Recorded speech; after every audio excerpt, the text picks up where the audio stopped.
Okay, today is April the 5th, 2017, and right now at 10 p.m. we have a temperature of 60 degrees in the foothills. The relative humidity is 46%. The dew point is 39 degrees, and we have a barometric pressure of 29.98.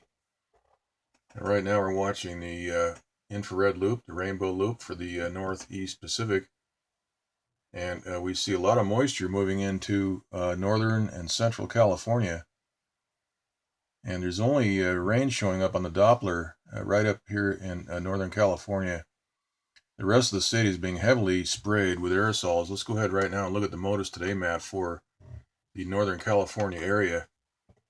And right now we're looking at, this is the Bay Area right here.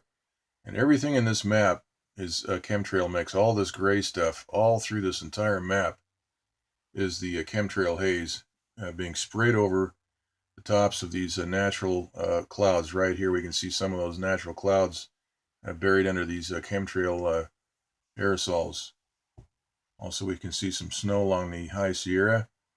But all this gray stuff, this light gray crap, this is what they call on state television the wispy clouds, upper level wispy clouds. That's what the weather puppets are calling these so-called clouds. These are not clouds. These are chemical aerosols that lower the relative humidity. They're desiccants. They absorb water vapor. That's what the aluminum is. The aluminum ingredients in these chemicals actually absorb water vapor. All right, and they cause a capping inversion layer over this moisture field, and that prevents the lift. And of course, that prevents the precipitation process. We have to have two things for precipitation. We have to have lift, and we have to have moisture. So we've got the moisture moving in, but no lift because of this blanket of aerosols that cap the atmosphere. All right, so that's the situation in Northern California. It's pretty much the same the further north we go, and also down in Southern California. So we just had a little bit less chemtrail activity down in Southern California, although this morning it was extremely heavy at around 8:30, 9 o'clock in the morning. It was a complete blanket. It was a whiteout. And also yesterday, the 4th, we had a lot of spraying yesterday as well, as this moisture field continues to move in to northern, central, and southern California. Now today we see a very large area of high pressure. This has been installed.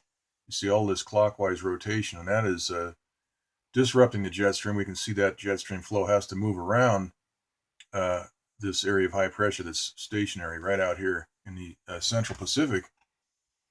And what's happening here is eventually this moisture is having to turn and follow the jet stream up into California. And of course, we have a developing storm right here and a gale right here. And of course, these have transmitters. We can see that dark area following that development.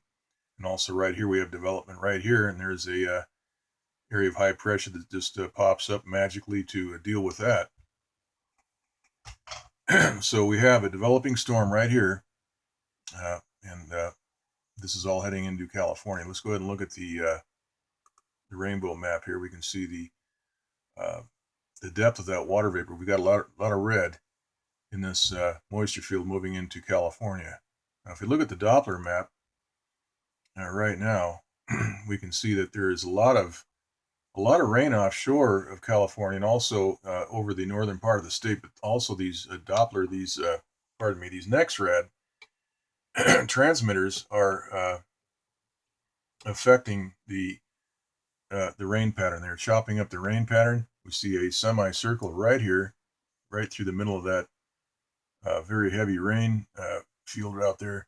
Now we have a transmitter right here in Ferndale that is probably causing this breakup. There are two transmitters actually in Ferndale, and those are chopping up the rain pattern. We can see the manipulation. We've got some straight edges right here, and this map is not working today. But this is the bulk of the rain in the Northern California area. Now, down in central and southern, there is no rain at all, none.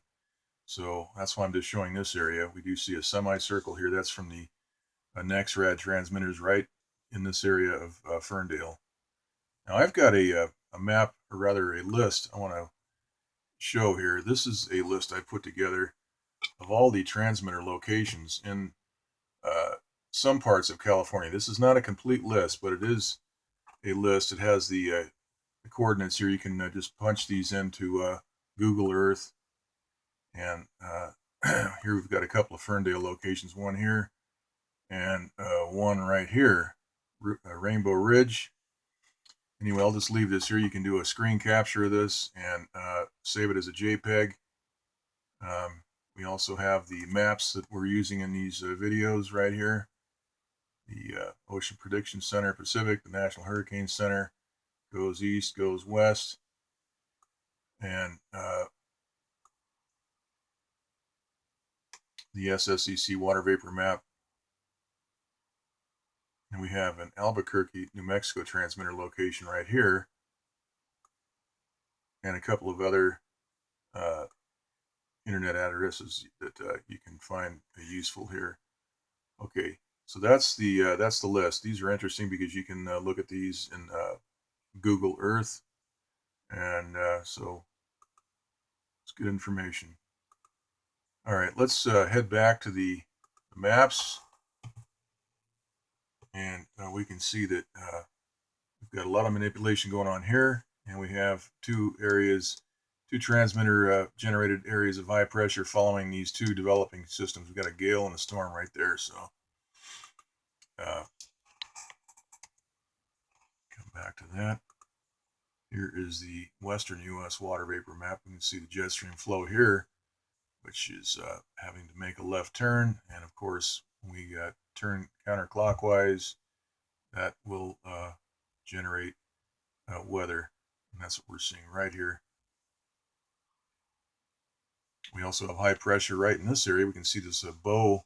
We've got a very large blockade built in here through the southern, the southwest, preventing this tropical thunderstorm activity right down here, which is actually being blown apart. We have a blast pattern right on this thunderstorm area right here.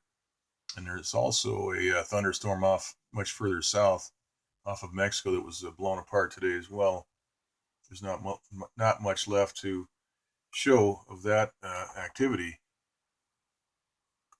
Okay, so here's the infrared map. We can see all that moisture moving in.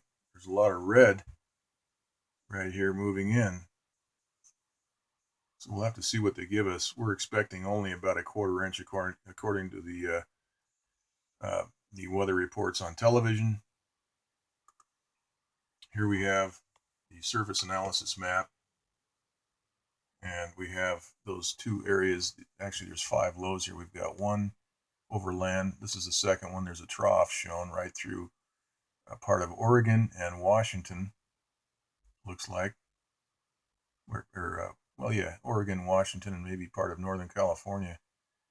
So we've got these 2 lows, and then there's 1, 2, 3 offshore, and they're all moving to the east.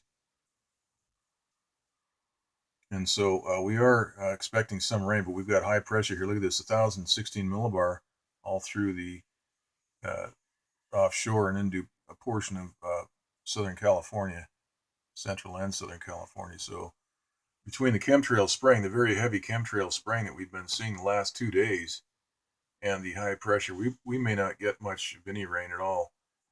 So we'll have to keep an eye on what they give us. It's all in their hands. They have complete control of our weather. And we saw the Modus Today map already. The jet stream, here's the jet stream right here, flowing, and then makes a turn to the north. That's where these 2 developing weather systems are located. Anything that spins counterclockwise is going to develop into a weather system. So they're always following the counterclockwise or the left. Anything that's turning left, they keep a close eye on it and put transmitters on the areas that are starting to develop, as we're seeing right here in this water vapor map. These 2 spots. This makes a left turn. Okay, so up here we have a large right angle. I have to refresh that once again.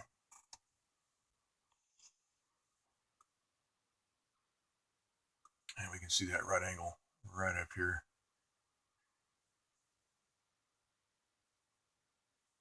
Go ahead and stop that. Take a look right here.